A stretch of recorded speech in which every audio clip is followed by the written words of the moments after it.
Ah, hell. I'm in the wrong game again.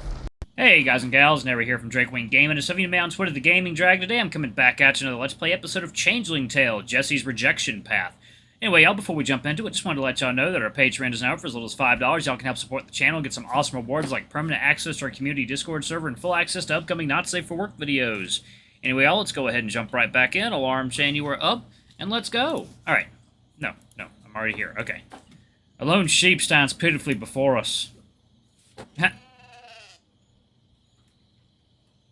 Tethered to a stump, it bemoans being separated from its flock in the warm comfort of the sheepfold.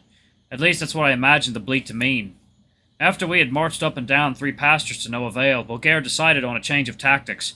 Bait, he had said, was sure to bring the beast out into the open. I don't share his certainty, but my legs are thankful for the respite. We sit behind a rock taking turns watching the poor animal. I have no idea how much time has gone by when Bulgaire breaks the silence.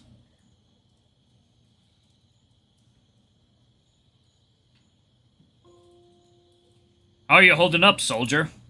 I'm cold, exasperated, and desperately craving a drink. I definitely took in too much whiskey last night. Caused more than a headache today. Bulgaire nods thoughtfully. Aye, I've been there. After I got home from battle, I had a much greater thirst for the drink itself. You've returned recently. Nay, it's been nigh on 20 years since I was shipped out. Can't you tell from my grey hairs? What then, the colonial wars? Aye, 3 years of traipsing across the savannah on the heels of bloody Boer commandos. I nod solemnly, and he seems to sympathise. They didn't tell you when you signed up, did they? The burden. It never goes away. Are you sleeping at night? Eating when you should? I wasn't expecting this conversation. Not the middle of the night in an open field with an aging publican. But I realised that of all the people in this town, he may be the only one who really understands. I try. I wake in the nights, cold sweats, memories. It's best to try and forget. Push it all aside. Try not to make sense of it, lad. Take it from me. You'll never find the answers. You just won't. Pretend it never happened. Unless you're one of the blissful ignorance, it's your best, nope, your only option. Easier said than done. Forget everything. Be the officer in charge of your own life now, Malcolm. Take hold of everything you can control and drive at full speed ahead. Even if that means getting a good night's sleep or drinking a good pint or walking outside in the rain. Any day without gunfire ringing in your ear is a blessed day above ground, I say. I nod, wishing I could better appreciate the sentiment. We fall back into silence. The rest can remain unsaid. Trenches, whistles, mud, fear, loss, rejoicing. Coming home, making love, losing focus. Pleasure and pain. Another day above ground.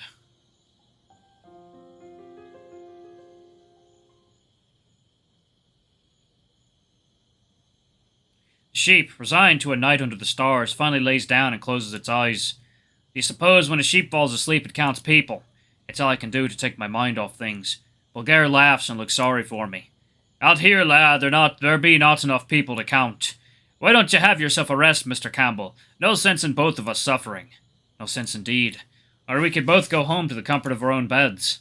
Empty-handed. Angus will never let me live it down, especially after we borrowed his sheep.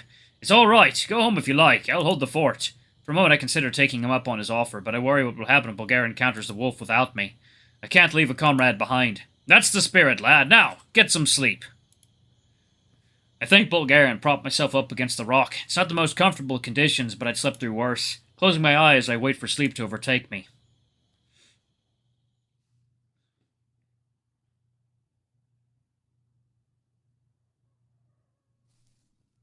Oh, here we go. There's the wolf. Or the sheep. Malcolm. Malcolm, my boy! I wake up to Bulgaire nudging me, whispering urgently. It's here, lad, stalking, just there in the shadows.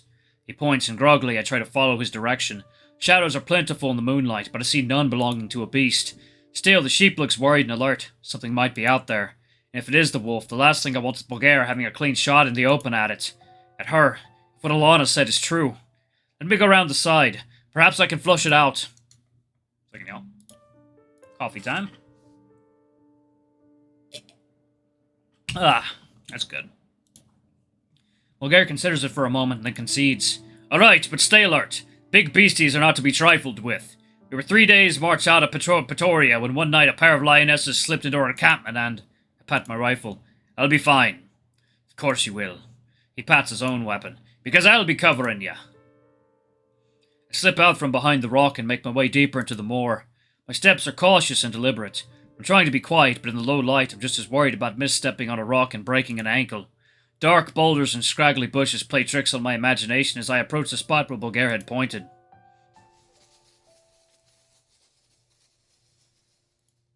Something big is rooting around in the brush, all right. I glimpse it. A great mass of swishing fur catches the moonlight. My stomach turns. Could that really be Jessie? Its nose is pressed to the ground, sniffing, punctuated by a great big huffs. And it seems to be getting closer. My grip on the rifle instinctively tightens as I start to inch backward. Bloody hell. The animal's ears perk at the sound. The wolf is bigger than I remember it, and just as terrifying. I hesitate, frozen before its amber gaze. It sniffs again. Those glowing eyes study me from head to toe. They then fall upon the rifle, narrow in apparent comprehension. Before I can react, the beast lunges. Wait it.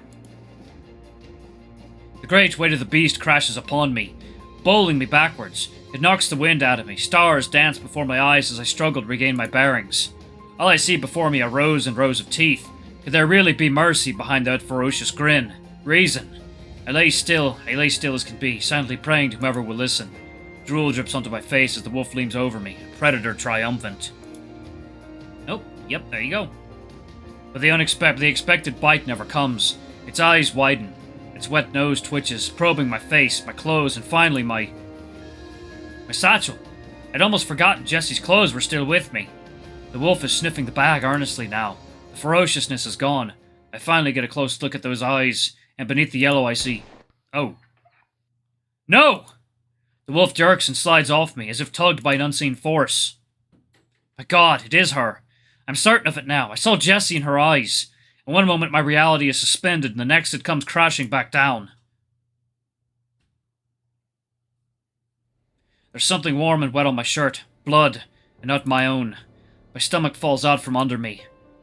Malcolm, lad, are you alright? No, what has he done? Throw my own rifle away with disgust, turn to the wolf lying beside me and touch it gently. Jessie! She shifts under my touch. Her breathing is shallow but steady. Behind me I hear Bulgaria approaching, coming to claim his trophy. I turn around and open my mouth to shout at the damned fool, but the words die in my throat. Step away, Malcolm! Alana! What are you doing here? Step away! She has every right to be furious. All her warnings, everything she has said, and more was coming true. But there is not anger in her eyes, just desperation to save someone she cares about. A desire we share. I step aside. Alana acts quickly, unrolling a large tartan over the wolf. Then she cries out, You madman! You shot him! Him?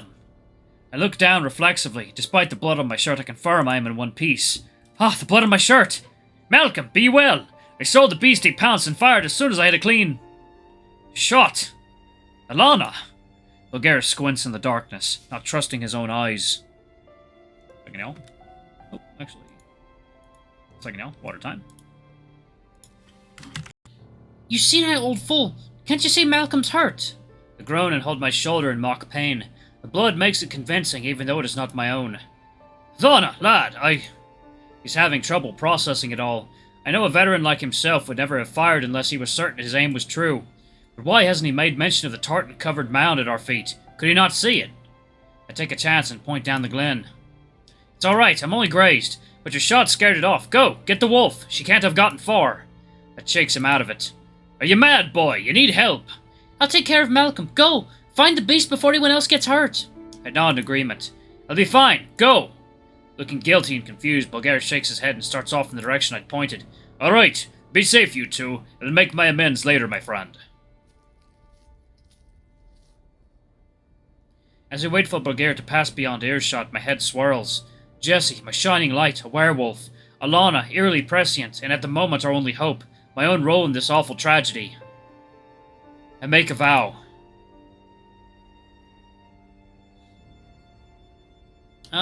This is an important decision. I will never lose Jessie again. I will never let anyone hurt Jessie again, or I will never doubt Alana's warnings again. Interesting. I'll never let anyone hurt Jessie again. I think this is what I need to do. The promise helps give me clarity. Only one question matters now anyway. Will she be alright? Alana pulls off the tartan, revealing the injured wolf again. A fresh wave of guilt washes over me. Yes, if we act fast. Did you bring her dress? I nod. Good. Home is not far. Help me take her there. We will bring Jessie back.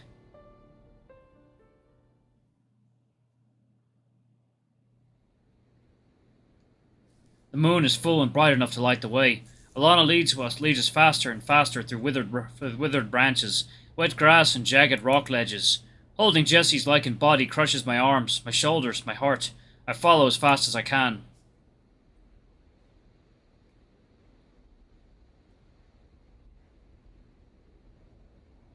We finally arrive at a small stone house dug into a mossy hillside.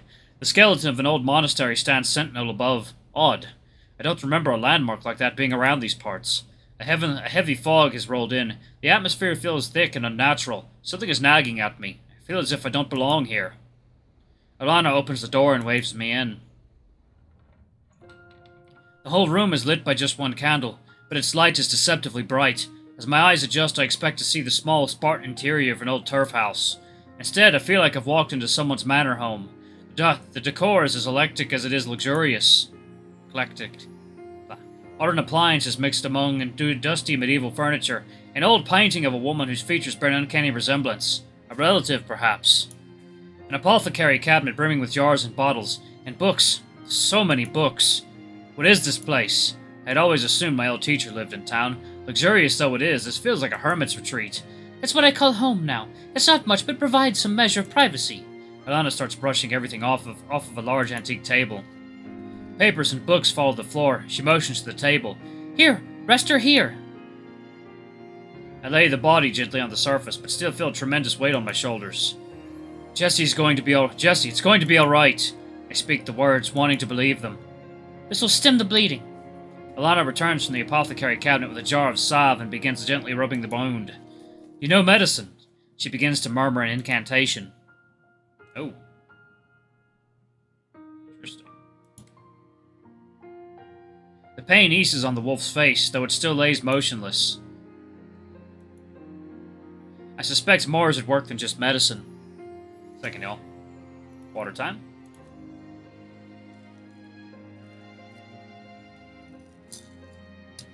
Oh yeah, she's using her Fey magic.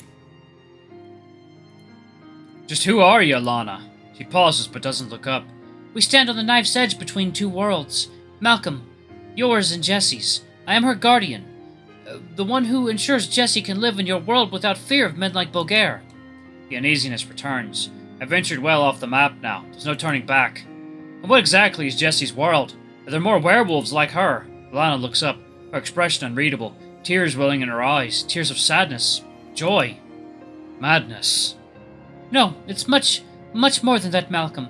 It is a realm of dreams, but to us it will forever lie just beyond our reach. The words choke in her throat. Her manner becomes distant. Jessie's lichen form moves on the table. She's starting to come to. I know you must have many questions, but they will have to wait. The dress, do you have it? I nod and pull the red slip from the bag. Alana takes it and drapes the silk over Jessie's body. These clothes, Malcolm, are the trappings of your kind, and so they bind Jessie to your world. Cast off, she reveals her true nature, but if that which was cast off is donned again, she may return to hiding in plain sight. So, that's what Alana needed the dress. But why didn't Jessie tell me? If she knew this would happen, why risk disrobing? She didn't know. You see, there was no risk until you came back. I step back instinctively. Me? I don't understand.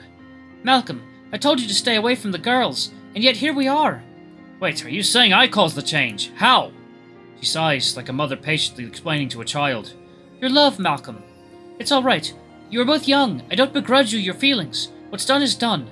The wolf is released. All we can do now is let Jessie choose. A future among humans or a future among wolves? Her expression changes to one of sympathy. Malcolm, know that this future may or may not include you. I don't want to believe Alana, but after all I've seen, I can no longer doubt her. So I brought this upon Jessie. I unleashed the wolf, and then I joined in the hunt for it. The offenses are racking up. Who could blame Jessie if she never wanted to see me again?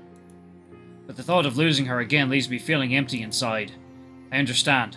Alana nods and begins another quiet incantation.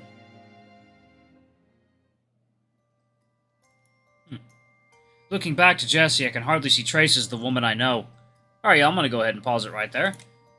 Thank you all so much for watching. Don't forget to like, comment, subscribe, ring that notification bell, and check out our Patreon if you can. It always helps. Anyway, I love you all. I'll see you on the next video. Bye-bye!